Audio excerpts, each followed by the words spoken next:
Real talk, y'all need to work on your hooks, okay? If you want to make it ever in this damn community, you need to hit 2.5 or better today, and 3.5 tomorrow. Or else you're gonna get cut. You're not gonna make it. What's up, YouTube? I am joined today by the illustrious Jacob Tanner Nickel. Cool. And today we are meeting up with our other good friend, Luke Fennell. So today, since I have other yo-yoers with me, which is great, then I don't have to do all the talking, I want to talk to them a little bit today about trick construction and what makes a good trick and who some of the best trick creators are and why and how they do what they do. And then we're just gonna chill and we're gonna yo-yo and we're gonna do what yo-yoers do, which is not move when we're supposed to move for like 30 minutes. Oh, I'm gonna miss Rindoge though. Ho ho ho ho! Look who it is! Yes, I'm on the vlog, baby. Perfect. That was good.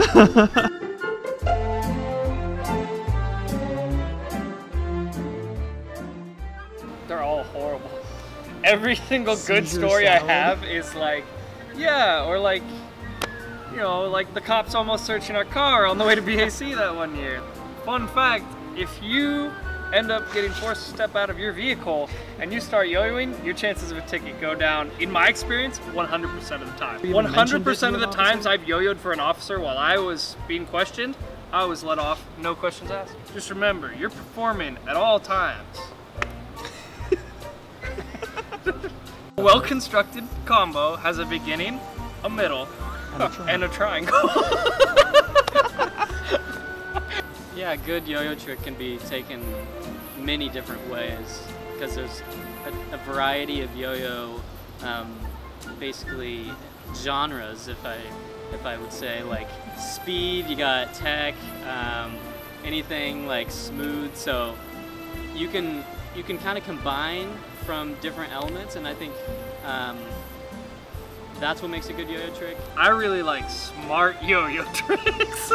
And what I mean by that is somebody who goes out of their way to find a really complex element or transition that requires really intricate understanding of like how to control the wraps on the yo-yo, the slacks, the maintaining pinches with both hands. It's just the more complex you can make a transition, the like newer the ground you're touching on is. A good yo-yo trick looks good.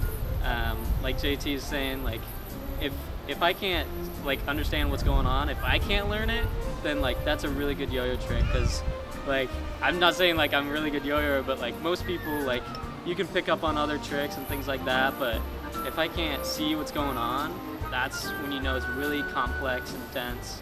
And right now, there's more people doing that than there's ever been, ever in history. There's more people like pushing the boundaries of like elements that haven't been used or discovered than there's ever been. So yo-yoing's great right now, but it means that the standard is much higher and it's much harder to stand out, I feel like, in the yo-yo community right now, because the average quality of tricks is just so high now. Yeah. Everyone understands like really complex transitions, and it's good.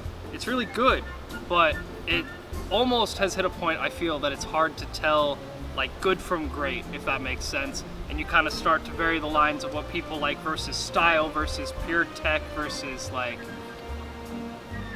how well you can perform. It's all hitting a point where like you just have to figure out what your personal preference is. Yeah. And I tend to value like really dense, complex transitions. That's like what I try and seek out. As far as density goes, it doesn't have to be a lot of different layers, but it can be like different looking, may have a different string formation. Something like that can really add to the density of the trick. Body movements are underrated, but can really excel in a good yo-yo trick. I mean, a couple people like Anthony Rojas and Gentry Stein do that in a really good way that most people can learn from, because when you think of it as a dance, it can really change how your yo-yoing looks. If I'm stuck, I like to write down my tricks, like usually in my phone. I pull up my phone and the reminders app is like a good way to list out my tricks, because oftentimes I'll forget tricks and come back to them, and so that way you don't have to be stuck on one trick. You can revisit them and kind of refine those tricks that are kind of are really like, I don't know, older, or you freshen them up. But I try to take a break. I mean, a lot of yo-yoers say that taking a break is a good idea, and I agree. Go on a walk and go talk to your family, talk to your friends about your tricks. Even if they don't understand yo-yoing, I think it's a great idea to just kind of get it off your chest. Don't keep it between you and the yo-yo. Like, express it, you know? If you're frustrated with a trick, tell someone about it. Philosophy on like trick creation has changed a lot over the years. It used to be I would just try and get as far out of the box as I could and yo-yo with like other people and just learn their elements on the spot, and then just go, how can I apply this idea that somebody came up with to my trick? And more recently, I feel like I've just started watching like a lot more videos to get inspired. I'll just turn on a single yo-yoer and try and like not necessarily replicate their exact elements, but their style at the very least. Because like I feel like if you can put yourself in the shoes of another yo-yoer's like style, you can start to like kind of figure out their flow and how they like construct their combos. Because some yo-yoers have a really natural flow to their combos, and then there's other people like Chris Rodriguez, where it just looks like he's trying to find the most obscure road least traveled possible when he's making his tricks. And like I feel like when I'm making new tricks now, I try and focus on like one player's style and try and adapt it. That's mostly what I've been doing lately with my tricks. Word. And it works really well if you can learn like the beginning mount of like somebody's trick and just figure out how they approach those mounts, you know. You can get a sense of like how they like to construct their combos and go from there. Add your own flavor to it, you never know. Alright, like insanely complex, incredible, revolutionary elements. Alright, shouts out to Evan Nagao. Insane, dude. Absolutely insane. On similar note, Takeshi's insane. I really enjoyed Tal Murdoch's yo-yoing lately. It's like been getting better and better. Polo, obviously, like one of the most insane yo-yoers in the world right now. I mean, Hajime, if we're talking about cleanliness, there's nobody that's even close. Even still, I could go on for hours. Ivan Maslin, like Kieran Cooper, all these people that are just doing insane tech. That's really what I enjoy watching, is like really dense, disgusting tech where you can't tell what's going on.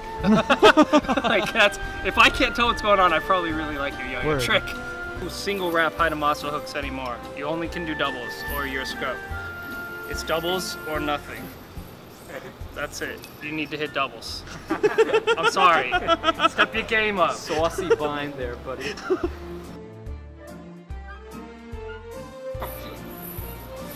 Keep dabbing on him. Don't give up on your dreams.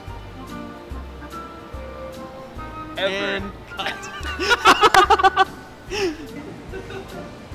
Thank you guys for tuning in this week. I know it was a little goofy, but we wanted to talk a little bit about yo-yo tricks that inspire us, what makes us kind of feel good about doing a yo-yo trick. Who are the people that are making them that we really look up to? I think we covered a lot of that. How to get unstuck, things like that. Most of all, it's important to just spend time with other yo-yoers. And I am very blessed in that I have grown up in the yo-yoing community physically around a bunch of other yo-yoers. So I highly encourage you to find a group of people who are also interested in whatever it is that you're doing, whether it be yo-yoing or photography or cars or anything, absolutely anything, video games, it doesn't matter. If you can find people and make connections and make friendships in it, you're gonna get so much more enjoyment out of it. I mean, we've been here for a couple of hours now, just yo-yoing, and it feels so good. And I've learned so much, and I've gotten so much more inspired just from hanging out with a couple of friends that I haven't seen in a while. That's what yo-yoing's all about, connecting. So go connect with somebody and stop watching YouTube videos alone in your house. Bye.